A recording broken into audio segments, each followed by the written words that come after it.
ব্যাংকে টাকা রেখে সেই ব্যক্তির মৃত্যু ঘটনা ঘটলে সেই টাকার দাবিদার কারা হবে? নমিনি হবে না উত্তরাধিকাররা হবে? নমিনি কি?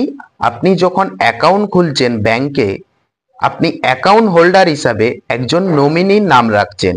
সে বন্ধু হতে পারে, আত্মীয় স্বজন হতে পারে, এবং নিজের ব্লাড রিলেশনের মধ্যে, সম্পর্কের মধ্যে বাবা মা, ছেলে মেয়ে এরা হতে পারে। এবং অপরদিকে উত্তরাধিকার কারা? আপনার রক্তের সম্পর্ক, ব্লাড রিলেশন আছে, ছেলে মেয়ে, বাবা মা, একজন স্ত্রী, সেই ক্ষেত্রে এরা হচ্ছে উত্তরাধিকারের মধ্যে পড়ছে।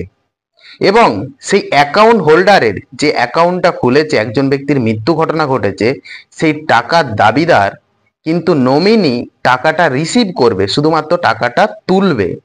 এবং তুলে কি করবে?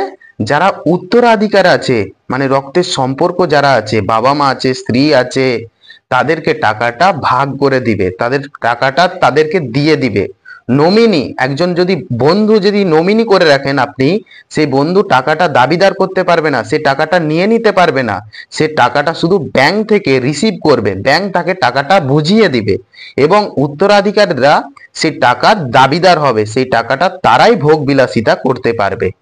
এইরকম একটা কেস ল হচ্ছে সারভাতী দেবী ভার্সেস উষা দেবী। এখানে কি হয়, একজন ইন্স্যুরেন্স পলিসি করেছিল জ্যাকমোহন নামের ব্যক্তি। সেই ইন্স্যুরেন্স পলিসি করেছিল, সেই ব্যক্তির মৃত্যু ঘটনা ঘটে এবং তার স্ত্রী পুরো টাকাটা নমিনি হিসাবে ভোগবিলাসিতা করতে থাকে, সে টাকাটা পুরোটাই নিয়ে নেয়। যে অপর পক্ষে বাবা মা আছে তাদেরকে টাকাটা দেয়নি। এবার কি হয়, কেস হয়, কোর্টেতে কেস হয়।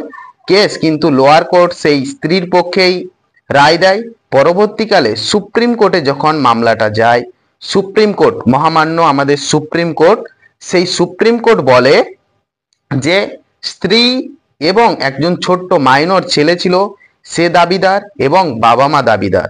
তাহলে যারা উত্তরাধিকার থাকবে তারা কিন্তু দাবিদার হবে সেই টাকার। তাহলে নমিনি শুধুমাত্র টাকাটা রিসিভ করবে এবং উত্তরাধিকারদের মধ্যে সেই টাকাটা ডিভাইডেড করে দিবে, ভাগ করে দিবে। এই ছিল বিষয়বস্তু। ব্যাংকে সোনা বা গয়না রেখেছেন, সেটা যদি চুরি হয়ে যায় তার ক্ষতিপূরণ কে দিবে? ব্যাংক দিবে ক্ষতিপূরণ। কারণ ব্যাংকে আপনি সিকিউরিটি হিসাবে, নিরাপত্তা হিসাবে আপনি ব্যাংকের লকারে আপনার সোনা বা প্রয়োজনীয় নেসেসারি ডকুমেন্টস অর্থাৎ নথি কাগজপত্র জমা রেখেছেন, সেই ক্ষেত্রে ব্যাংক কিন্তু ক্ষতিপূরণ দিতে হবে।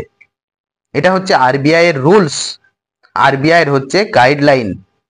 সেই ক্ষেত্রে ব্যাংকে এই যে চুরির ঘটনা ঘটে, এতে ব্যাংকের লকারে আপনি যে জিনিসপত্র রেখেছেন, মূল্যবান জিনিসপত্র, সেই ক্ষেত্রে আপনি যে একটা ভাড়া পেমেন্ট করছেন, বার্ষিক একটা ভাড়া পেমেন্ট করছেন, অর্থাৎ জালিয়াতি চুরি ঘটনা ঘটলে ব্যাংক বার্ষিক যে ভাড়ার 100 গুণ হারে আপনাকে ক্ষতিপূরণ দিতে পারে।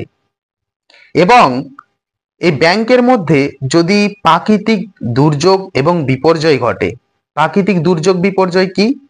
ধরুন হচ্ছে ন্যাচারাল একটা বিষয়, প্রাকৃতিক বিষয়, যেমন ঘূর্ণিঝড়, বন্যা, এই ধরনের প্রাকৃতিক বিষয়ের কারণে আপনার যদি ব্যাংকের লকারে যে সমস্ত জিনিসপত্র মূল্যবান রেখেছেন সেটা যদি ক্ষতিগ্রস্ত হয়, সেই ক্ষেত্রে ব্যাংক কিন্তু দায়ী থাকবে না।